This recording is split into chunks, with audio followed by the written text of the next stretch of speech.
Sejam muito bem-vindos ao segundo episódio aqui do Conexão Diagnóstica. Então, hoje eu tenho a honra de receber aqui comigo o Dr. Luiz Antônio de Melo Costa. Vou começar pedindo, Luiz, para você se apresentar um pouquinho para o público, para eles entenderem quanto tempo você está em Moarama, como que você veio parar aqui, contar um pouquinho da sua trajetória até você chegar a esse momento que a gente está aqui hoje. Boa noite.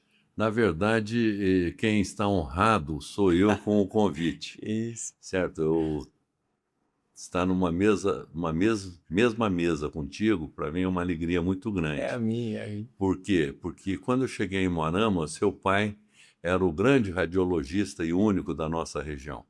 Aí veio o Dr. Murakami, que foi o que trouxe o ultrassom, e depois as coisas começaram, aí veio o seu pai, né? Não, falei seu avô, né? Meu avô, Primeiro. meu avô. Primeiro o seu avô, doutor Uhum, Eduardo, depois o seu pai, e uhum. agora vem você. E isso para mim é um orgulho muito grande, sabe? Eu convivi muito com seu pai, convivi com o seu avô, com o seu pai já, e nós não temos a mesma idade, mas houve uma certa convivência, ainda antes dele ser médico. Então a honra é minha. Você não imagina como Que eu isso. fico feliz de tê-lo aqui, trabalhando na equipe, na CDI, na Unidade Radiológica, Uhum. que eu conheci também quando foi fundada pelo doutor Eurélio. Faz tempo que eu Lá estou de aqui, né? Londrina, né? O Eurélio fundou a Unidade Radiológica, que era nosso vizinho aqui. Uhum. Daí o doutor Eduardo Avô veio para cá e depois o seu pai. Mas a honra é minha. Não, que isso, Luiz. Eu que te agradeço. Você é um cara que desde pequeno, né? Eu acabei ficando amigo dos seus filhos também, né? Que a gente É. jogava tênis junto. E sempre me chamou muita atenção, não só a sua educação, mas de toda a sua família, assim, sabe? Todos os meninos sempre foram muito educados, a gente jogando tênis lá, então isso sempre me marcou e de certa forma me inspirou e continua me inspirando muito, assim. Então eu que te agradeço. E eu ia te perguntar o que que te fez escolher a especialidade da cirurgia, como que você foi parar na cirurgia, foi alguma coisa específica, assim, que te chamou a atenção na época? O que que te fez tomar essa decisão propriamente? Eu fui fazer medicina no Rio de Janeiro. Uhum. Por quê? Porque eu morava em Cruzeiro do Oeste e quando ia fazer o científico, que seria o terceiro grau, o segundo grau, não tinha científico em Cruzeiro do Oeste. Então a gente tinha que ir para Curitiba. Como eu não tinha parentes em lugar nenhum, somente no Rio de Janeiro, eu fui morar numa casa de uma prima da minha mãe, tipo uma tia, e lá eu fiz então o científico, fiz a faculdade e fui fazer, quando terminei, fui fazer residência. A minha ideia, quando eu entrei na faculdade, era ser pediatra, Ah, eu não certo? sabia, não. A minha mãe falava, você vai ser um pediatra lindo. Mas durante os... Coisa de mãe, né? Aí eu comecei a fazer uns plantões no Miguel Couto, e foi quando eu comecei uns colegas, como existia a figura do estagiário, que ainda não era o interno, era o quinto anista, fazia o estagiário. Então eu ficava no Miguel Couto e no Souza Aguiar e me envolvi com a cirurgia, aquele negócio da urgência é fascinante, certo? E foi assim que comecei com a cirurgia. Fui interno no Miguel Couto e fiz mais 2 anos de residência daí no Hospital da Lagoa, no Rio de Janeiro. Então essa foi a minha vocação. Não me arrependo, não me vejo fazendo nada a não ser Uhum. cirurgião. É uma vida intensa, né, Luiz? A gente pode dizer, né? E eu ia te perguntar o que que você enxerga hoje, primeiro, como maiores desafios para um bom cirurgião, o que que você enxerga como característica essencial no bom cirurgião hoje? E também, se você olhar para quem está se formando, você vê quais oportunidades na cirurgia, alguma área específica que você sente que o mercado está crescendo, alguma coisa que tem mudado recentemente nos últimos anos?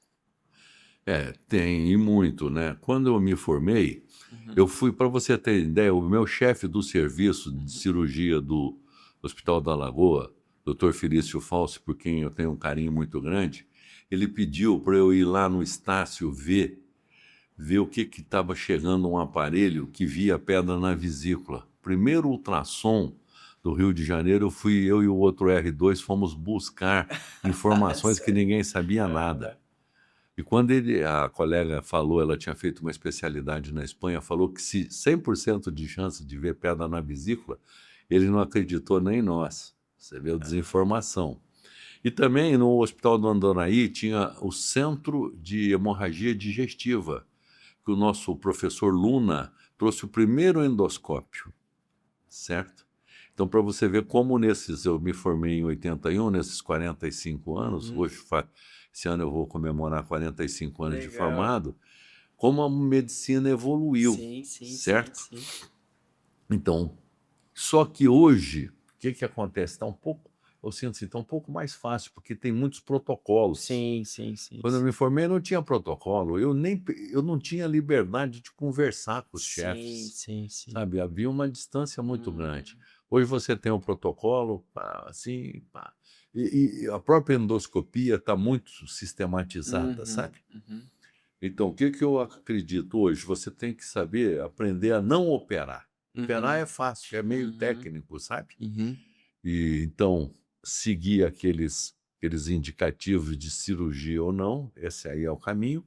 E eu sou cirurgião geral. Só que acho que não dá mais para ser só cirurgião geral. Você tem que cada vez buscar um nicho dentro da cirurgia geral. Segmentação, né? Segmentação. Ou fazer 2, 3 anos de geral, fazer prócto, fazer uro, fazer só fígado, só fazer vias biliares, sabe? Alguma especialidade dentro da cirurgia. Sim, Né? sim. Não, isso é interessante, né? Porque não só na cirurgia, né? Mas se você for pegar a medicina como um todo, a medicina ela tá cada vez mais segmentada e eu diria que até subsegmentada, né? Se você for pegar, por exemplo, o cara que é ortopedista, o cara faz ortopedia, depois fica 2 anos só fazendo mão, aí o cara faz polegar, então é até na radiologia também, né? Hoje você tem 3 anos de uma residência médica e depois, hoje a maioria das pessoas, o normal hoje é você fazer um fellow, fazer um R4, né? Radiologia intervencionista, neuroradiologia, abdômen, então a medicina, os médicos solicitantes, os colegas estão cada vez mais exigentes, mas principalmente os próprios pacientes, eles estão cada vez mais exigentes, né? Acho que você viveu bastante essa era, eu estava falando com o meu pai agora há pouco, ele também sente isso, de que hoje o paciente ele chega no seu consultório, muitas vezes ele já chega com o diagnóstico, com a conduta, ele só quer que você prescreva aquilo que ele acredita que seja o melhor, né? Sim. Antigamente, nós sabíamos um pouquinho de tudo. Você tem que saber tudo de um pouquinho. E isso, a informação do paciente é muito grande, sabe? E há um questionamento mesmo. Pô, doutor, isso aí, você viu, agora mesmo nós discutimos um caso, né? Que a mãe já sabe um monte de coisa, quer saber se a pedra desceu, quer dizer, informações, né, que antes não existiam. E o que eu te falei antes, nós residentes, recém-formados, quase não conversávamos com os nossos chefes. Antigamente, os pacientes tinham muito respeito, quase não se dirigiam aos médicos inquirindo, né? Hoje não. Eles se acham no direito e têm de inquirir frontalmente o doutor. Sim, né? com certeza. E eu ia te fazer uma pergunta, Luiz. Você é um cara que estava falando que você conviveu muito tempo com meu avô, com meu pai. Eu acredito que você deve ter conhecido vários radiologistas aí na sua vida. E eu ia te perguntar o quanto para um cirurgião um bom radiologista é importante. Como que você enxerga esse papel do radiologista no processo de tomada de decisão do cirurgião, seja para operar, mas muitas vezes também para ajudar o cirurgião a não operar, né? A não indicar cirurgia. Fundamental o contato do cirurgião com o radiologista, sabe? Eu que fiz a minha formação no Miguel Couto, tinha o Dr. Luiz Fernando Boasson, era o radiologista do Miguel Couto, excelente. Nós todas as sextas-feiras tínhamos uma reunião clínica da qual ele participava, certo? Quando eu me formei, eu várias vezes busquei, já em Moarama, um contato com um colega. Vinha ver o colicistograma via oral da vesícula, se a vesícula estava espessada.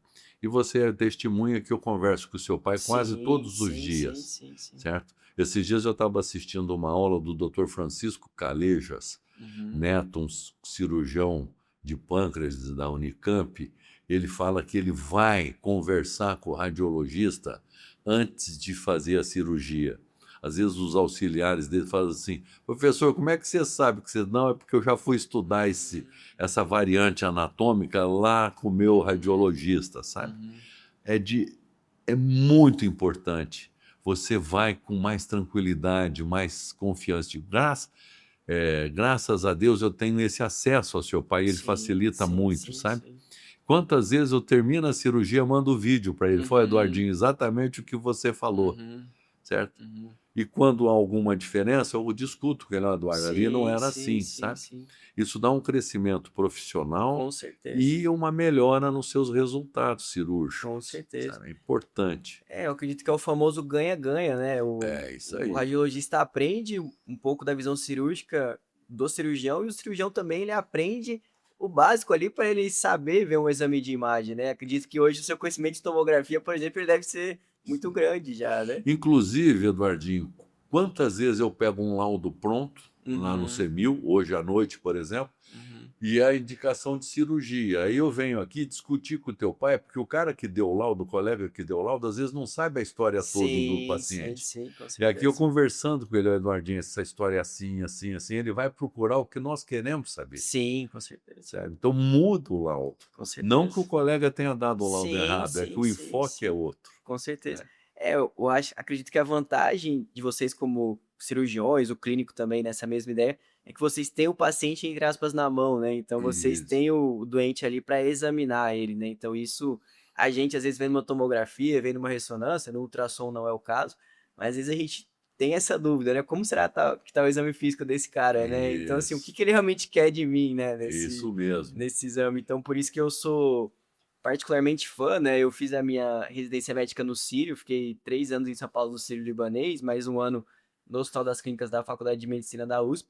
E uma coisa que eu fui muito educado, para mim, é uma cultura que eu tenho hoje, foi de fazer o possível para trazer isso para o Umuarama, no sentido de eu acho estranho o dia quando eu mando mensagem para 6, 7, 8 médicos, assim, sabe? Para É. avisar de achado, para você também direto eu te perturbo ali, Sim. avisando, né? Então, assim, eu acredito que eu fui criado nesses serviços com reuniões multidisciplinares. Então, por exemplo, lá no Círio tinha reunião do fígado, tinha reunião do pâncreas, tinha reunião do tórax. Então, assim, e a gente como residente era muito estimulado a participar. Então, hoje eu vindo para o Umuarama, eu procuro o máximo trazer isso para os outros colegas, né? Para eu sempre estar em contato com eles, realmente para ajudar, assim, e fazer uma medicina melhor para o paciente no final das contas, né?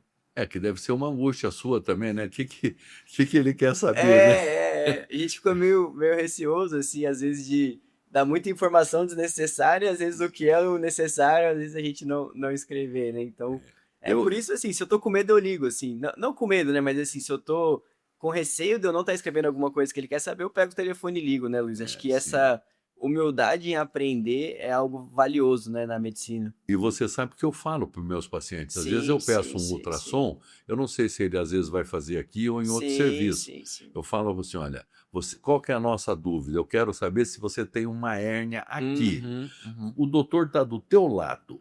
Você tem que falar para ele o que, que nós queremos Aham, saber. aham. Fala assim, doutor, ó, eu tenho uma hérnia, o doutor Luiz acha que eu tenho, eu acho que eu não tenho, sabe? Uhum. O paciente trazer o recado para Com certeza, o com examinador, né? certeza, E que no caso do ultrassom está do lado. com certeza, com certeza. E eu ia te perguntar agora, Luiz, um pouquinho olhando para a sua história em Moarama, né? Você acredito que já viu várias fases aqui da cidade, né? Chegou aqui, acredito que era um pouco diferente do que é hoje.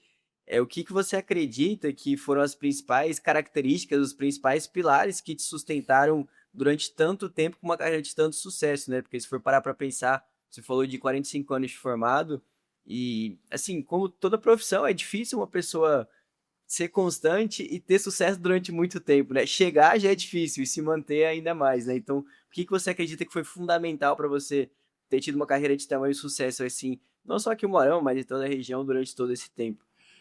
Primeiro, assim, coisas importantes. Eu voltei para minha casa, né? Eu tinha Aham, saído daqui, aham.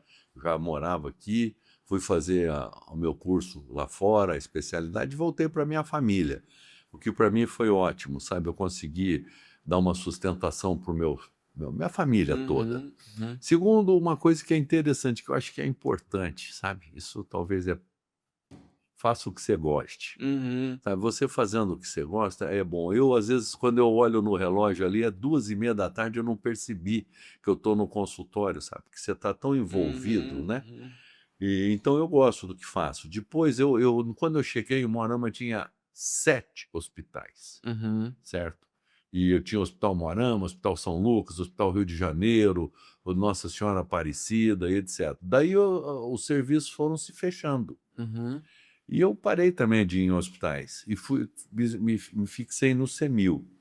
Eu acho isso importante. Se eu tivesse que dar um conselho a um colega, Uhum, fica num serviço, uhum. sabe? Às vezes você quer ir em vários serviços, você não cria limo, você não cria, Vínculo sabe, ali. vínculo. Uhum, As pessoas têm que te conhecer, o uhum, funcionário, como que você trabalha, sabe? Respeito profundo pelos colegas, né? uhum, E isso aí é uma coisa que vai bem, e você respeitando é recíproco a coisa, né. Então eu acho que é isso, gostar do que fazer, uhum. fazer num ambiente bom, né, e conseguir colocar dos 4 filhos, 3 estão na medicina, o Bom último demais. ainda está me escapando, mas eu não desisti,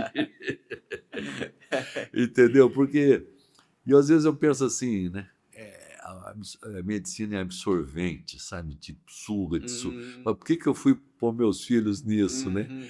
Mas ele parece que eles estão gostando muito, viu?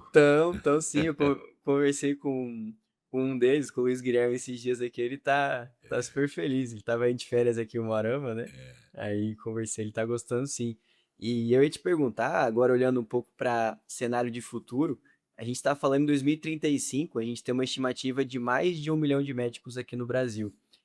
Como que você enxerga não só a medicina em geral, mas inclusive a cirurgia? O que que você acredita que vai ser ou o principal diferencial, ou os principais diferenciais para um médico que às vezes está começando a faculdade hoje, um futuro médico ou um futuro residente, ele se manter no mercado e ele ter um sucesso profissional? O que que você acredita que são características fundamentais assim para essa pessoa, levando em consideração esse cenário que a gente está vivendo? É, isso nós vamos ter bastante médico, mas não vai mudar o que era sempre foi. Terão aqueles colegas diferenciados Uhum, e aqueles mais ou menos, uhum, independente da onde que faça a uhum. faculdade, sabe? Porque hoje eu acho que a informação está muito democrática. Sim, total. Você chega aonde você quer rapidamente, aqui no teu Uhum, bolso, né? uhum, Então, vai depender de você. uhum, E vai ter sempre aquele colega especializado, diferenciado, o médio e tal. Agora, vai ser o diferenciado vai ser o que detém o conhecimento, uhum. certo? Você tem que se dedicar, é uma dedicação importante e conhecimento, né? E o conhecimento você não aprende a andar de bicicleta só lendo livro, você tem que Uhum. montar na bicicleta e tomar uns tombos, certo? É, Você toma teus tombos diante de um com laudo, certeza. numa cirurgia, às vezes até a cirurgia mais simples é a que mais me judia, Aham. sabe? Então, tem que andar, tem que ir. E o colega que tiver essa determinação, sabe? Persistência, né? Esses dias a filha de um amigo meu, que ela entrou como fisioterapeuta, falou assim: pô, falei pro meu pai que você é o médico que mais trabalha. Toda hora você tá aqui. Eu falei, pois é a Sarinha do Simval. É, É, isso aí, porque eu tô sempre no hospital, gosto de ir no hospital, com sabe? certeza. E acaba que. E uma coisa que eu tenho notado, sabe? Que você tem que usar todos os recursos, sabe, que Uhum, estejam ao seu alcance. uhum, Pedir a informação do colega, com pedir ajuda, certeza. sabe? Vai lá na UTI, troca uma ideia com o intensivista, ele está ali para te ajudar. Sim, com Com o certeza. radiologista, com o colega do coração, o cardiologista, dá uma olhadinha aí, eu tô, sabe? Uhum, Isso tudo faz uma somatória. Eu não tenho prurido nenhum de pedir ajuda, com sabe? certeza. Para o urologista, todo mundo, ó, me ajuda, pneumo, sabe? E hoje nós temos excelentes profissionais em Moarama, Com né? certeza. Eu vejo que assim, até eu, né, eu cresci aqui em Moarama até os 16 anos, eu fui embora, né, fiz a minha faculdade em Curitiba, minha residência em São Paulo, e hoje eu tô voltando para cá depois de 11 anos, né? Então, para mim, até é uma cidade, tá muito diferente da cidade que eu saí, né, quando eu fui embora. Então, hoje eu vejo a medicina aqui em Moarama, muita gente boa chegando, né, muita gente que chegou nos últimos 5 anos, e eu acredito que no final das contas quem ganha são os pacientes com tudo isso, né? Então, eu vejo que a medicina em Moarama melhorou muito, assim, falando Isso que eu ia te especificamente perguntar, daqui. você acha que fez, tá indo, Eu, tá melhorando? eu acredito que sim, e eu vejo muitas pessoas que se formaram em serviços que têm essa cultura de discussão, assim, sabe? Isso para mim é um ponto fundamental, assim, quando a gente fala de de melhora, né? Por exemplo, eu vejo colega urologista me ligando, eu ligando para eles, ginecologista, tenho contato com alguns também, por exemplo, em caso de endometriose, você, cirurgião. Então, assim, eu acredito que essa humildade intelectual é o fator principal. E, assim, eu vejo que a sua geração tem bastante, e eu acredito que, graças a Deus, de maneiras diferentes, né? A gente tem diferentes costumes, assim, da minha geração, mas eu vejo que as pessoas da minha geração, assim, pelo menos que eu tenho contato aqui em Moarama, eu vejo que tem essa humildade intelectual também, assim, sabe? Eu Sim. acredito que isso é talvez o fator mais importante, assim, pro paciente, né? Para as pessoas aqui na cidade. E para finalizar, eu ia te perguntar se, olhando sua trajetória, ou se você estivesse começando hoje na medicina, você teria feito alguma coisa diferente? Você teria algum conselho mesmo para dar para uma pessoa? Por exemplo, fui por esse caminho, errei aqui, não é esse caminho. Claro que a gente erra muito na vida, né? Mas assim, algum ajuste de rota que você teria feito de maneira diferente, assim, olhando para a sua carreira hoje? Eu gosto muito de endoscopia, sabe? Aham, Endoscopia e colono que eu aham. faço. E eu acabei fazendo endoscopia mais diagnóstica, sabe? Claro que a minha intervenção é um pólipo Sim, sim, sim, maiorzinho e sim. tal. E eu talvez tivesse investido mais tempo em endoscopia intervencionista, Uhum, sabe? Fizesse algumas intervenções, papilotomia, CPRE, sabe? uhum, Até tentei, mas na época não tinha um arco no CEMIL para uhum. fazer a papilotomia, a CPRE. E, enfim, aí você também tem os seus compromissos de cirurgião, Sim, sim, sabe? sim. E economicamente também demanda um tempo, porque Uhum. aqui é uma coisa totalmente privada, né? Sim, sim, sim. E você vê uma lâmina, uma pinça, um endoscópio, tudo é muito caro, Sim, sim, sabe? sim. E então eu teria investido mais nesse segmento Uhum, da endoscopia, sabe? uhum. E porque é muito gratificante, sabe? Você faz um diagnóstico, só o diagnóstico já é muito bom. Sim, sim, E, sim. e eu, como cirurgião, fico meio chateado quando os endoscopistas roubam as nossas cirurgias. E acontece, E né? acontece, né? É, Eles estão cada vez é, intervindo mais e com bons resultados. aham, Mas eu teria ido um pouco mais para a endoscopia intervencionista, aham. sabe? E eu não sei se ainda dá tempo, né? Não, sempre dá. Esses dias eu estava conversando com um colega de 76 anos, ele está fazendo um curso de robótica, cara. Eu Bom falei, você. demais, bom demais. Não, bom demais. Não, Luiz, para finalizar da minha parte, eu queria de coração te agradecer. Não só você, como a sua família inteira, assim, eu gosto de verdade, não só eu, meu pai, meu avô, e eu sempre me inspiro, assim, em ouvir pessoas que já viveram, né, o que eu vou viver, e sempre tento ah, pegar um aprendizado mesmo, uma sabedoria, e eu sinto que você tem isso, assim, para me passar, e eu te agradeço de coração por você ter vindo aqui hoje, e para mim foi um papo super gostoso e muito proveitoso. Eu fico muito contente também de ter vindo, do coração mesmo, me surpreendeu. Até porque, olha, para te falar a verdade, eu fui me informar o que é podcast, sabe? Aham, Eu sou aham. meio dinossauro. Eu já tinha visto, mas não Sim, sabia que era um sim, sim. podcast, sabe? Aham. Eu vejo muito de jogador de futebol, o Sim, sim, pessoal sim, contando sim. aquelas histórias e tal. Aham, Daí, afinal, era mais ou menos a mesma coisa. aham. E o que eu espero? Que o seu irmão venha também, Sim, acho que vai vir, sim. né? Aham. Já que as tias não vieram, É. então que venha o irmãozinho, né? Eu acho que ele vai vir, sim. Acho que uns 2, 3 anos ele tá por aí. Que venha preparado, não tenha Sim, pressa, né? deixa ele formar lá É bem. isso aí. Não, Uhum. não tenha pressa, essa maturidade, ganhar casca, né? É Sim, com importante, certeza, com né? Para certeza. somar. Aí o seu avô já vai estar meio que parando Sim, mesmo, aí sim, fica sim. você e Aí a gente fica em três, né? Daí vai. porque tem serviço, hein? Tem, tem. Rapaz, eu vejo a Tem demais. quantidade de gente nas salas de É, espera. E vocês estão de parabéns, vocês fizeram um upgrade aí maravilhoso, sim, sabe? obrigado, obrigado. Né? E agora nós temos aí também a parte de buco, né? Que Sim, está sob a sim, sim, direção com da certeza. Diana e Com tal. certeza. Isso aí, parabéns, viu? Não, Luiz, Parabéns. que isso, eu te agradeço de coração, assim, todo mundo que tá acompanhando, que vai acompanhar esse episódio, obrigado pela presença de vocês, qualquer sugestão de conteúdo, de tema pra gente abordar aqui, a gente tá sempre à disposição, e por hoje é isso, É, missão cumprida e muito obrigado, Luiz, de verdade. Eu que agradeço. Obrigado. Boa noite, boa noite. Boa noite.